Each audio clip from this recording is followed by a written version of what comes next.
Less than 2 weeks after Meghan Markle and Prince Harry made bombshell revelations about deeply ingrained racism, as they alleged, in the royal family, the Buckingham Palace will be launching a diversity review. 3 institutions will be under review: Buckingham Palace, Clarence House and Kensington Palace.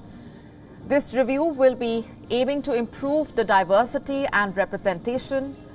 Royal sources have stressed that the palace already has policies, procedures and programs in place, but it has not seen much progress out of the existing guidelines. The Daily Mail UK on Sunday reported that the Queen will soon be appointing a diversity czar to modernize the monarchy. As a part of this major drive, some listen and learn exercises, quote-unquote, will be conducted for the palace aides with outside experts. Now, this is in a bid to seek out fresh ideas to improve representation across the royal households. The project will focus on representation of people of color, the disabled community and gay and transgender people. The palace is seeking to assess how the royal households approach diversity and create a plan to improve how the institution handles such issues. The project has been given fresh impetus for a reason. The explosive interview of Meghan Markle accusing the royal family of ingrained racism has definitely created a stir across the world. Meghan Markle in that interview claimed that they had been asked and there had been concerns about the skin color of their son. There were concerns and conversations regarding the same, as Meghan Markle has said in that interview. Sources close to the royal family have also told Daily Mail UK that in light of these recent revelations, the Queen has acknowledged that more needs to be done, quote-unquote, to advance minority rights. Joining us on the broadcast is royal commentator Richard Fitzwilliams, live from Leicester. Hi, Richard. What is your initial reaction to this move by the palace? I think that this is an excellent idea. I mean, the palace have said that moves were afoot for some time on this issue, but to have a diversity chief or diversity czar, someone who would look into the various palaces, that's Buckingham Palace, Kensington Palace, which is where the Duke and Duchess of Cambridge, William and Kate, are based, and also Clarence House, where the Prince of Wales and the Duchess of Cornwall are based, that this would include the 3 palaces, and it would look specifically into the issue of diversity and to ensure that this is being dealt with as it should be, and also LGBT issues and any other issues linked to a fair representation so far as royal staff is concerned. I mean, there's no question, however, that this has been given impetus by Harry and Meghan's interview on Oprah, which I can only describe as a bombshell interview.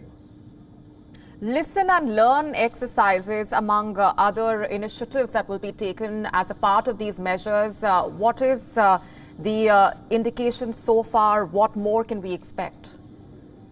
Well, I think that the emphasis so far as what more is coming, looking at the Queen's statement after Harry and Meghan's very, very controversial interview, and also subsequently other parts have, as you know, been released of that interview with Oprah, and also Gayle King has been somewhat controversial. She's a friend of Oprah's and she's spoken on behalf of the couple and said that the early responses from Prince Charles and William speaking to Harry were not productive, so it was said. I mean, so far as the initiative is concerned, I think that what is essential, and the Queen stressed this, she said how concerned she was about allegations of racism, and also to ensure that all the minority communities are well represented and fairly represented.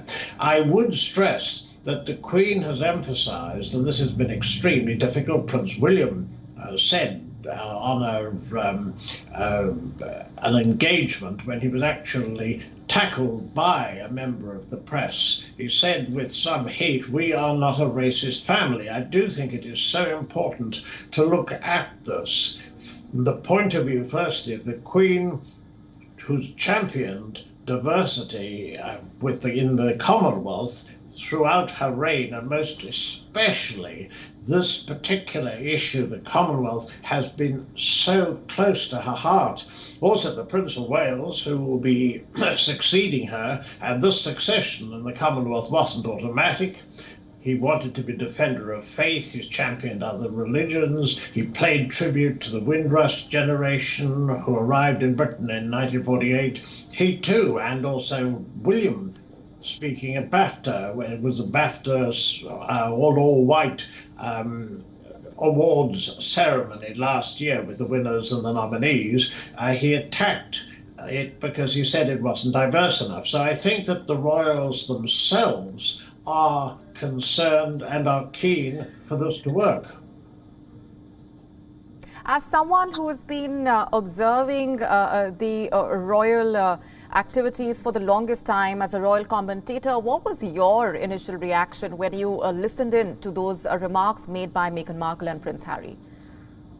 Well, I mean, I've never heard anything like it. And I do have to say, I had felt that any interview would damage the royal family, and I'd wished that that be postponed whilst the Duke of Edinburgh was so unwell. But there's no question at all that it's unprecedented, and it's rather like a missile being fired across the Atlantic at the royal family, because remember, the allegation of racism was about an unnamed member of the royal family. We know it's not the Queen or the Duke of Edinburgh, but we don't know who else. And of course there was the issue regarding Meghan's mental health and the fact that she didn't feel that her concerns and the pressure she was under, that she had help from Palace Human Resources. I would say that several aspects of the interview, if you're looking at an emotive interview, there's no question it was that. If you're looking at factual issues dealing with our supposed wedding before the main wedding, or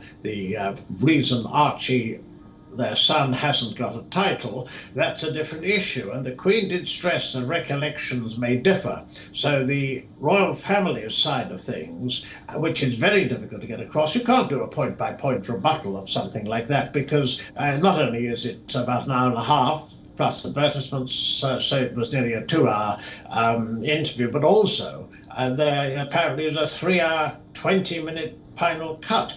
So it wouldn't be dignified to do that. The point is, as the Queen stressed, to deal with it privately, but also to learn lessons from what has been such a very, very sad parting on both sides. Richard, appreciate very much for joining us on the broadcast and sharing those perspectives. Thanks very much. Thank you.